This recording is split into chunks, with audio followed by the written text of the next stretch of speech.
Okay, hello everyone, welcome back to another video. This is another behind the scenes of speedrunning on M.A.S.S Builder. This is crater crashes, very hard. Of course, all these levels are on very hard. One thing that I didn't explain on the previous video was these all have to be on very hard, no continues, and literally just as fast as you can go. So crater crashes, as you'll see here as we go through the setup, is a small crater style area, kind of speaks for itself. The idea is enemies just come in constantly surrounding you and you have to just take them out. Not too much moving, so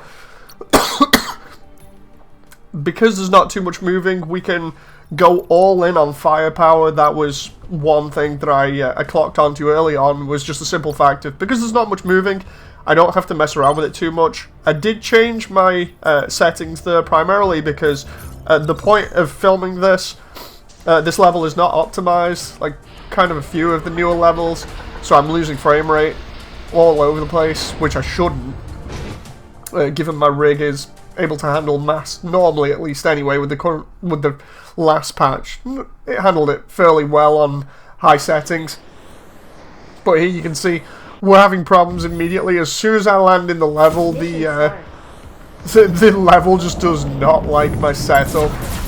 So it looks like it's actually lagging and being terrible here.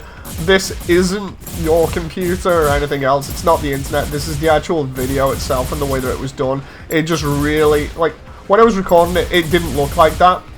But it just completely fell apart at the beginning. I didn't like that. I honestly thought that that was going to be a problem when submitting it, because I was like, oh no, this is the fastest run I've done.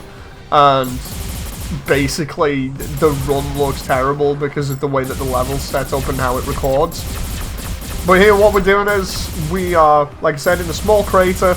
The enemies spawning around us. We're trying to manipulate them in such a way that we can get through them as quickly as possible.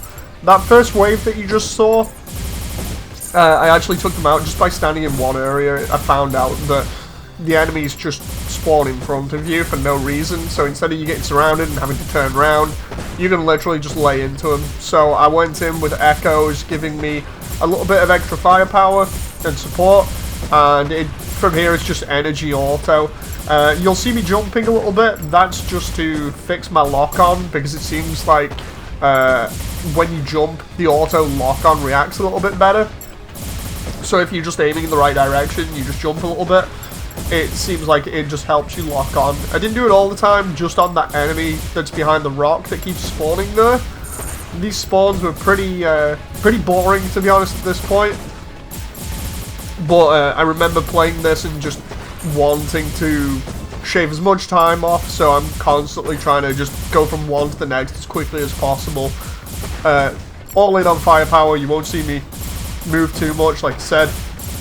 And it's not even a case of having to pick up ammo. I don't really need to do that. It's just going all in and making sure that they are dead as fast as possible. Like, from the moment they spawn, they should be dead.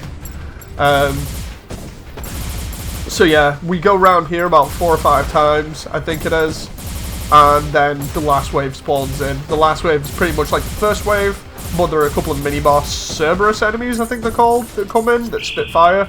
Yeah, they die pretty quickly to this build.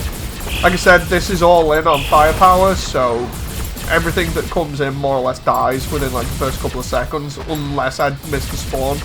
At this point, I remember kind of freaking out because we're at the last little bit, the time is counting down, and I honestly am just like, come on, let's shave off as much time as we can. So it's just a case of trying to manipulate those spawns again, to which I found if you stand roughly about here, it spawns them all in front of you, so it's not really a challenge. It's more or less like Duck Hunt. Those 2 mini-bosses you saw come in, they just died in like 2 seconds. And then the 2 stretchy arm dudes, I don't even know what half these enemies are called. They actually do have unit names, but as far as I'm concerned, they're just all fodder that die really quick. I really enjoy this build. It's really fun, but it does make stuff like this really trivial. It is fun just watching all these items just sat on the floor. Not like I need them at this point because of the amount of times I've run the game outside of speedruns. I have enough sort of items and money and everything that it's not going to be a problem in future. so it's just fun sitting back and blasting everything. Keeping an eye on my radar here and also the screen to kind of manage these spawns, make sure I'm not missing anything and going as fast as I can. And that was more or less it for this video.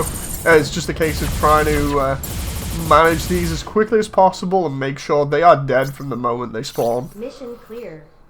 But yeah, this is kind of a similar build as the previous level, IC Investigation. So there we go, 4 minutes 2. I think the lead, the one that actually took this first place, did it in 4 minutes 1, I believe. I could be wrong about that. So I was incredibly close. But again, I like my range build. It stops me from injuring myself even more with my repetitive strain. But as you'll see in week 3's video, the oil rig level, everything got a lot stressful, or a lot more stressful, and I'll go into that on the next video. So until then, I'll see you, and I hope you've enjoyed this one. So until then, bye!